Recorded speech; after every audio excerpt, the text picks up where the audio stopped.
This is the story of Little Red Riding Hood, but it is more than likely not one that you have heard before, nor will it be one that you would expect. See what I mean? Well, it's probably best if I start from a more familiar place. This is Red. She's a normal teenage girl, short hair, glasses, and a red hoodie that she always wears. She has normal friends, a normal family, and a pleasantly normal middle of Wisconsin nothing exciting has ever happened around here life. But things are about to change. One evening, Red's mother asked her to walk across town to retrieve a dish from her grandmother's house. Red loved her grandmother and did not hesitate to help with this task, mostly because it was something to do. Along the way, Red started to pass the downtown mall. It was dying, as most Midwestern middle-sized town malls are. Half indoor, half outdoor. The mall was a labyrinth of closed stores and passageways that led to dead ends. In fact, it was in one of those dead ends of the mall that Red found herself after trying to take a shortcut through the shopping center, which was still gasping for breath. That was when she bumped into him. She never did get to see what he really looked like, because her glasses were ejected from their perch on her face and shattered on the cement. Tall, dark, hairy, in a sinister way, was all that she could make out. "Oh, I do beg your pardon, young lady," he said politely. He introduced himself as Lupus, and he commenced to smooth talk his way into normal conversation with Red. Soon she had told him who she was, where she was going, and why she was in the mall. She never even realized what she had said, because it felt so natural to talk to him. She admitted that she was lost and needed help. In no time they were back to the side of the mall that she had started on, and Lupus was saying goodbye to her. Red took her time getting to grandmother's house from this point on. She stopped to look through the windows in the mall. She even stopped long enough to think about buying a shirt, to the point where she almost did it. Red finally came to the house 15 minutes later. It was still mid-evening, so the sun had not gone down, but the house was dark. All the lights were off. It was normal for Red's family just to walk into her grandmother's house, so she did. She called out for her grandmother, and there was a response from upstairs, so she followed the voice. She found her grandma in bed. However, she could not see the gag in her grandmother's mouth, or that she was tied up sitting in bed, because she had left her broken glasses at the mall. Red came closer. "Grandma, what's wrong?" Red said. There was no reply. At that moment, the light coming through the doorway was blocked by a large silhouette. Then Red heard a familiar voice say, "Hello, Red." Earlier, while Red was taking her time in the mall, Lupus had not been taking his time. He sped through the open-air mall in the direction that Red was heading.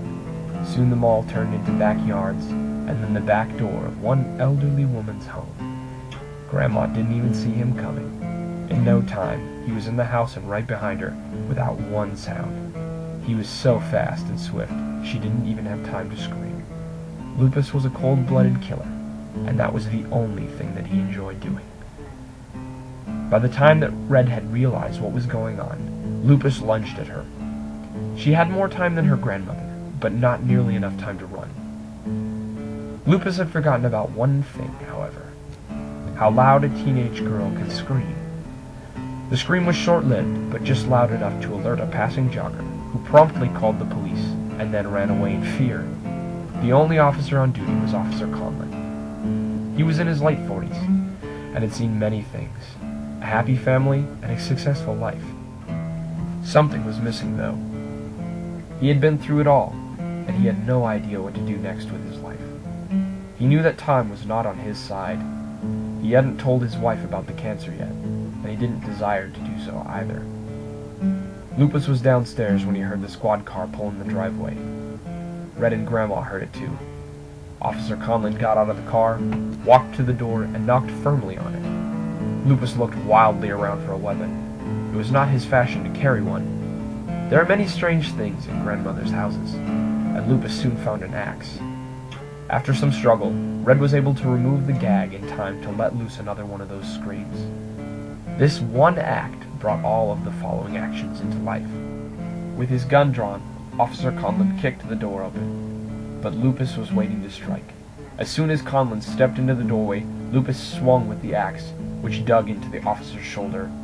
Officer Conlon's gun and radio went skidding in opposite directions, how Lupus came in for another attack, only to be kicked in the face with a savage blow.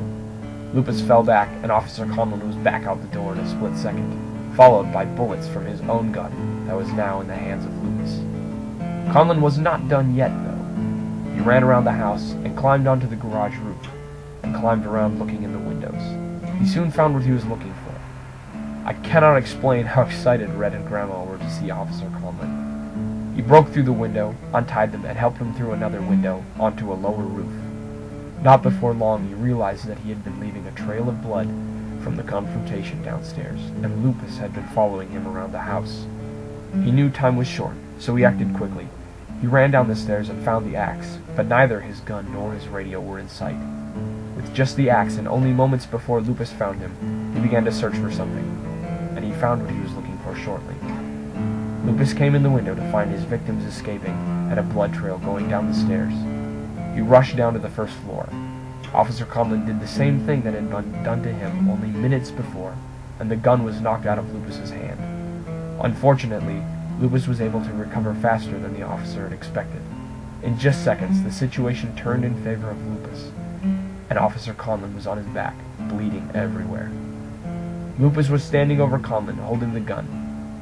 He didn't say a word. He simply smiled a cruel smile and squeezed the trigger. Boom. At that moment, something didn't seem right. As Lupus squeezed the trigger, the smell of natural gas floated by, the kind that you would get if you left the gas stove on, or in this case, cut the main gas line for the stove itself, which is exactly what Officer Conlon had done. Before the bullet even left the gun, and before it had time to enter Officer Conlon's head to end his life, the gas ignited, completely incinerating both men. Just like that, the house exploded in a massive ball of fire. Red and Grandmother were thrown to the ground from the force of the explosion during their escape, but they were safe from this moment on. Officer Conlon knew that his days were numbered, so in this perfect moment, he chose how he would end it, a hero. Too often this world seems dark and filled with evil, but there are good people, or people that can choose to do good things. There are people whose job it is to save lives, and others that would gladly trade their life for yours, just because it is the right thing to do.